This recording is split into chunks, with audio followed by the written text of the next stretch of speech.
Good morning and welcome to the Stylo News Intel Update. I'm your host, bringing you a calm, structured, and factual look at the global landscape. Today is the 14th of August, 2026, and this is your Western Hemisphere Situation Report. This morning's explainer serves as a quick lead-in to cue you up for our full podcast, where we'll be analyzing the past 2 weeks of events across the region. In an increasingly complex world, our goal here is simple: to cut through the noise and deliver a clear-eyed, objective analysis of the facts on the ground entirely without sensationalism or bias. Before we get into today's briefing, we do want to acknowledge our sponsor, ProWave.io. They're the developers behind Stylo News. That's the AI-powered open-source intelligence program we use for these very assessments. They also created Stylo News, the commercial app you can access right on the web and your mobile devices. Their technology is exactly what helps us structure the vital data we're going to examine today. Looking at our docket for this morning, we've got a structured geographic arc to cover. We'll start with the U.S. southern border assessment, move into Central American cartel operations, then look at South American trafficking corridors, and finally, we'll wrap up with regional sentiment and our forecast. So, let's begin right at the U.S. southern border, focusing specifically on primary irregular crossing points. Grounding ourselves geographically, the data shows that current primary crossing environments are heavily concentrated in very specific Texas and California corridors. Now, established routes like the Rio Grande Valley and Tucson are certainly still enduring factors, but recent open-source intelligence highlights a really distinct operational focus around the Big Bend and El Paso sectors, as well as the San Ysidro area over in California. What we're seeing is that these trafficking networks are incredibly adaptable. They systematically exploit the unique vulnerabilities of each sector. Take the Big Bend sector, for example. Networks there are utilizing the remote, rugged terrain. It's a low-signature environment, meaning vast distances and limited infrastructure naturally delay physical interdiction by border patrols. El Paso, on the other hand, offers the exact opposite: immediate urban access. This provides rapid onward movement into the U.S. interior using established, pre-existing networks. And finally, over in San Ysidro and Tijuana, the massive volume of lawful traffic provides ideal cover for concealment-based entry, alongside some persistent indicators of tunnel usage.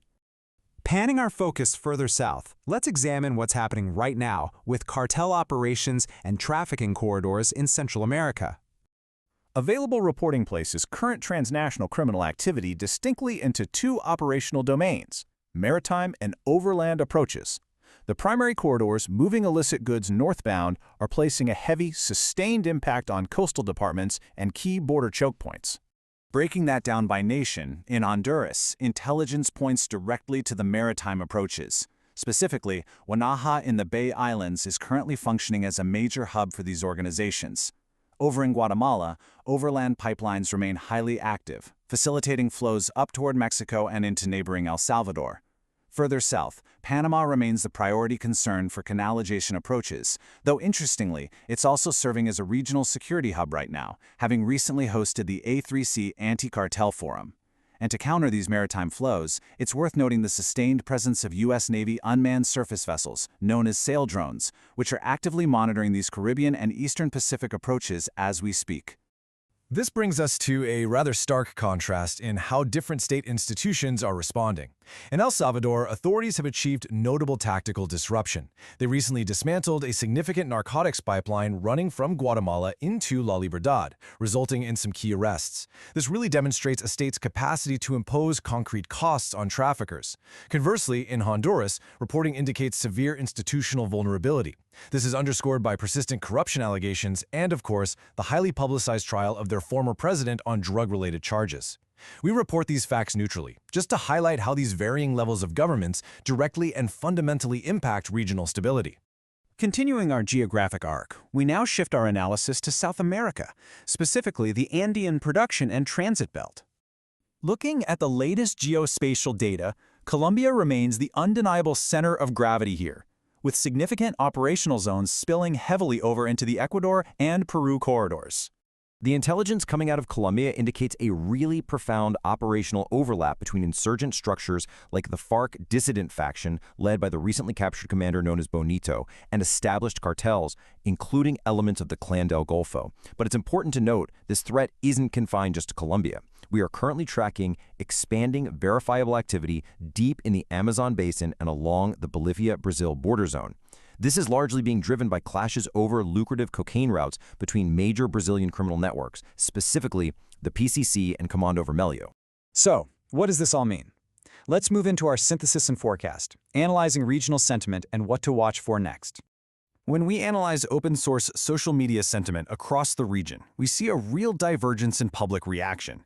In El Salvador, public commentary reflects a cautious optimism regarding state enforcement, which suggests we'll likely see continued tactical pipeline disruptions there. In Honduras, however, there is measurable, vocal frustration with institutional corruption. Analytically, this divergence tells us that, as El Salvador applies pressure, cartels will almost certainly displace their routes toward less governed zones, like those in Honduras. Down in Colombia, public focus is heavily on new state offensives against armed groups, which leads us directly into our threat assessment. Regarding the current threat to U.S. personnel and interests across the Western Hemisphere, our assessment is clear. The threat remains indirect, but it is incredibly persistent. To be clear, there are no confirmed direct targeting campaigns against U.S. embassies or citizens in the current reporting window. However, compromised host nation institutions, particularly in Central America, naturally increase operational security risks and the chance of intelligence leakage. In South America, specifically Colombia, the risk is currently elevated for security cooperation and diplomatic personnel, simply driven by the enabling environment of overlapping criminal and insurgent violence. We'll conclude this morning's analytical briefing with a question for you to consider as you watch these events unfold over the next few weeks. As targeted enforcement inevitably forces these traffickers to adapt and displace their routes, will neighboring state institutions build the resilience necessary to withstand that pressure?